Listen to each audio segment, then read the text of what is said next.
So have you ever booked a sales call where you've spoken with the business owner, whether this is via a cold call or a cold DM or even a cold email, and you've booked a time to meet with them, you've agreed to speak with a decision maker, and now you're waiting, right? You've maybe researched the company a little bit, gone through their website, gone through their social media, you've done a bit of prep for the call, you've gone over your sales script, what you want to ask them, what you want to say, how you want to do your presentation, and the time comes for the call and no one shows up. It's just you waiting in the Zoom call and no one arrives. Now, this used to happen to me quite a lot, but it actually doesn't happen all that much anymore. And the reason for this is because I have a system in play that can actually help with the no-shows. And I'm going to show you exactly what that system is today. I'm going to go exactly into my Calendly, into my clients' Calendlys, and show you what we actually do for not only the company that we run, but also for the clients that we help as well. So if you're not familiar with who I am, my name is Ben Lister. I help agency owners to save thousands and thousands of hours by sometimes even doing their outreach for them so that they can start to work on the agency rather than working in the agency. So the first thing that I want to cover is, why do people actually no-show? Like, what is going on here? Because if you agree to meet someone, you don't just not show up, right? So acquisition.com, which is Alex Hormozi's company, they have a portfolio of companies and they invest and they help out companies to grow. They did a meta-analysis across all of the companies that they own, and the number one factor that affected the show up rate was actually the amount of available slots. So when you go onto someone's Calendly, the amount of slots there was a direct correlation by the show up rate. Now, you can't make any conclusions from this.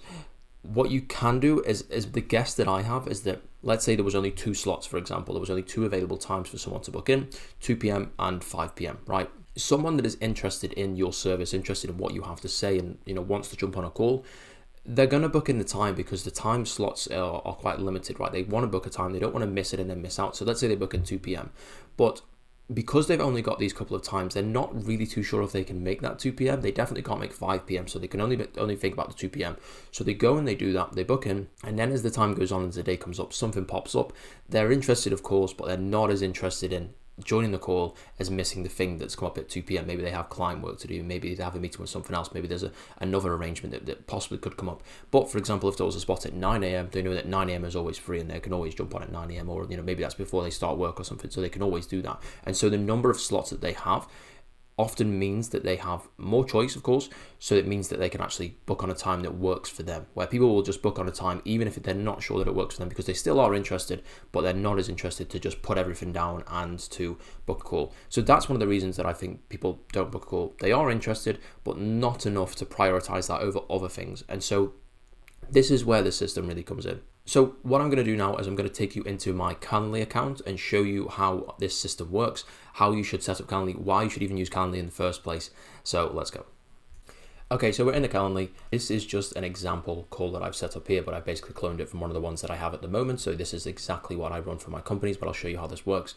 So the first thing you want to do is, I've named this example call, but you want to actually put in here the offer that you have, right? So everyone puts discovery call, demo call, stuff like that. People jump on demo calls and discovery calls almost on a weekly basis. They don't really pay attention, or don't really remember who they're actually booking a call with. So if you change this to whatever your offer is, whether this is a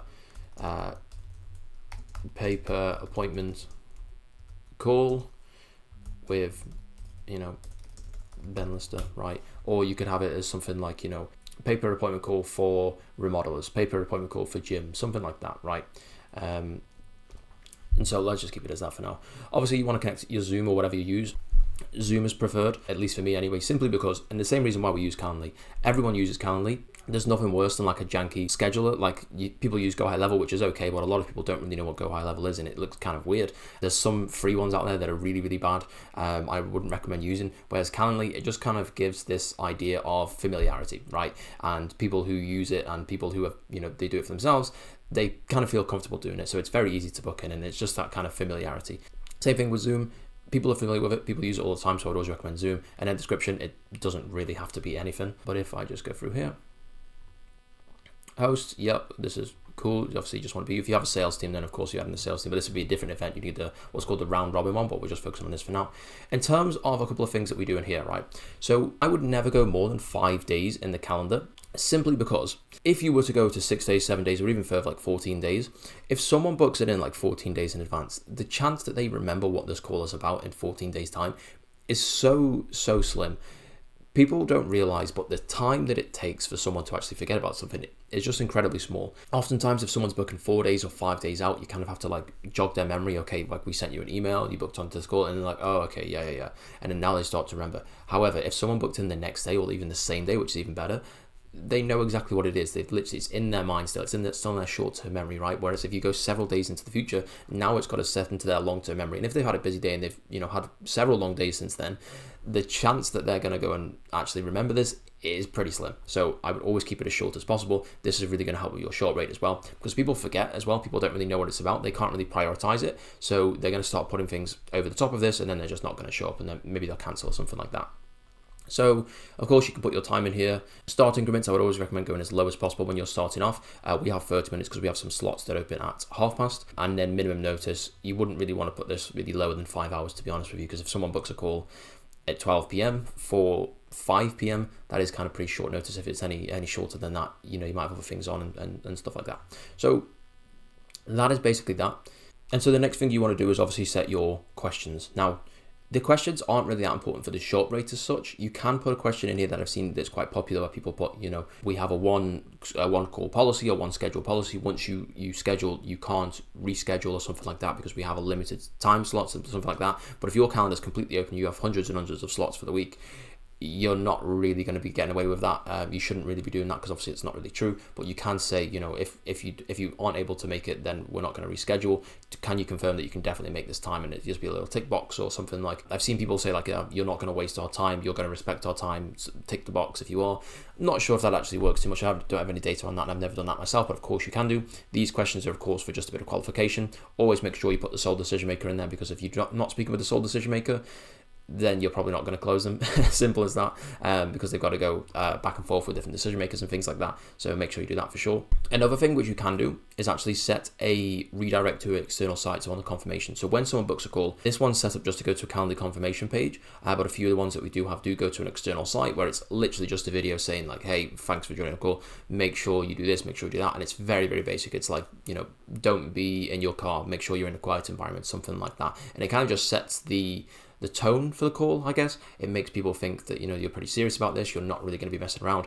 If you're the kind of person where you just take calls where someone's in a busy airport, for example, and it's really noisy and you can't really concentrate and they're doing something else at the same time, you can't really gain the respect of that person, because they just see you as someone that's like, oh, they'll be happy with this, right? But if you set the tone early and you say, we're not going to join the call, or we're not going to be entertaining the call if you're not going to be engaged, then that can kind of help with short rates as well, because you can gain a lot of respect.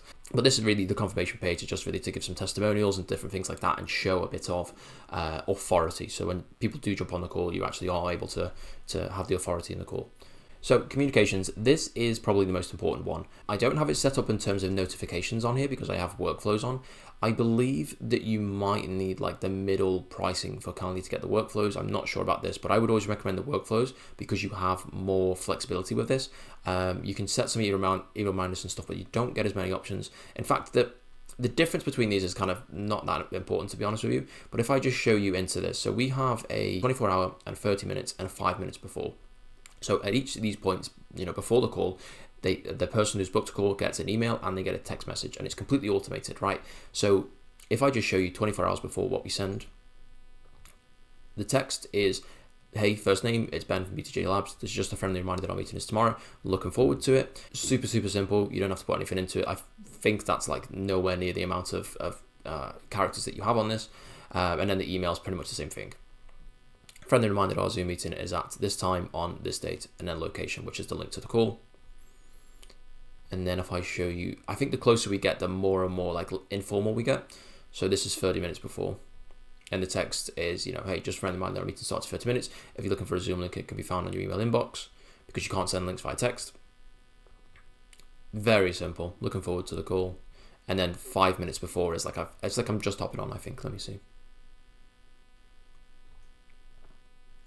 Yeah, speak to you in 5 minutes, check your email for the Zoom link. There we go. Very, very simple. And you'd be surprised how much this actually helps people, because people have a lot of stuff on. They have a calendar that they look at maybe from time to time, but they don't follow it rigidly. If they didn't accept the actual invite, then it won't appear in their calendar sometimes, or it'll come up like grayed out, so they don't actually see it that much. But if you send them a text and you send them an email, everyone's on their phone all the time. The chance that they're not going to see that text is very, very small. If someone tells you that they haven't seen the text, They probably have, because they put their phone number in, and that's a thing that you should definitely do, by the way. When you go into your questions, phone number should always be there, and then there's also a text message phone number there as well, so people will put that in automatically. And like I said, everyone should use Calendly, simply because it's pretty cheap. It's only like $15 for the month, even if you pay for the monthly plan. If you pay for annual, you can get it for like $12. If you can get one more show up from this then it's already worth it, right, per month. And I probably get about 5 or 6 extra show ups per month from this. More than that. I probably get like 5 or 6 extra show ups just per week from this. The return on investment from this is just pretty phenomenal. Like I said, even if you're booking 1 call extra or getting 1 extra show up, then it's definitely worth it. People that are trying to use the free ones or make use of their go high level ones, it's for what it's worth. You're going to book a bit more appointments using Calendly, and you're going to get more show ups. It's probably the cheapest return on investment you can get in terms of actually booking calls. So I would always recommend it. Now, the next thing you want to do is you want to set up personal reminders. So I actually have a spreadsheet that I run for my clients, which I'm not going to show today because it's actually something that we do on the paid side of things, but it's very, very simple to set up in the sense that you just track what you actually do. So if this is giving the client a call before 24 hours, if this is dropping them a text message, a Facebook message, a LinkedIn message, you can even do WhatsApp messages sometimes, all these different things. And it's literally just a case of getting them on the phone, speaking to them and saying, hey John, thanks for booking the call. Just to let you know, the call's at this time. If you need anything, you can message me here. That's it, right? And what you're doing there is you're just jogging their memory. You can ask them a basic question, something like, do you have the link for the call? Did you get the confirmation email? Something like that. And all you're doing is just reminding them, okay, this is when the call is. We used to do this for our clients as well in the remodeling niche, when we would call their leads and we would say things like, just to let you know, it's a showroom visit today. So you're coming to us, right? We're not visiting you. This is where the location for the store is. Or we'd say something like, if you need help with parking, there's parking round the back, or something like that, or you can park on this specific street, something like that, right? And this would be the thing that makes people go, okay, yeah, thanks, whatever. But the main reason that you're doing that is because it's like, hey, don't forget about the call, really looking forward to it. And you're also putting a bit of pressure on them, right? Because if you are super excited when you call them, if you are like, this is the best thing ever, I'm so excited to talk to you, I've got so many ideas, I'm really looking forward to learn about you and the business, and then they don't show up, they must feel terrible. So if they're any decent person, they're probably going to show up just because you are so enthusiastic and so engaged with that. And this is just all like my philosophy of just putting in a little bit more work, right? If you just do a few reminders, you just kind of assume that people are going to show up, you're not going to have a great time. But if you have someone in place, or you do it yourself at the end of the day, at the start of the day, where you just call everyone that you have a meeting with for that day and you say, I'm really looking forward to this, let me know if you need to make any changes, and you're super enthusiastic, that's going to set you apart from everyone else. Because these guys that are looking for marketing services, they've probably used a couple of agencies before. Maybe they've been on like 3 or 4 different sales calls, got them on the phone, messaged them on Facebook, been like really, really attentive with them and gone the extra mile. That's going to stick out way, way more than these other guys who aren't really paying too much attention, and they're just assuming that people are going to show up, and they just send them an email and then they don't speak to them after that, for 3 days before the call. So that little bit of attention is really going to help to set you apart, and that's definitely going to help you to increase the show up rate. And of course, if you call someone and they tell you, I can't make it, I'm really sorry, then you can always just reschedule them in. It's not really a no-show at that point because something's come up, and then you can get a time that actually works for them. So if you are looking to sign more clients and to book more appointments so you can actually get more show-ups and more clients and more money, then go ahead and click the first link in the description. We're not asking for your email or your phone number or anything like that. Literally, you just sign up, book a call, and it's a video of me explaining how this thing works. So obviously, you can just check it out if you want to. You don't have to, of course. If you like these videos, then that's no problem at all. People can just watch this and get the value from that. That's completely cool. But if you did enjoy the video, then go ahead and click the like button, comment if you want to see anything specific below, and subscribe if you want to see more. Appreciate you watching this one to the end. Cheers.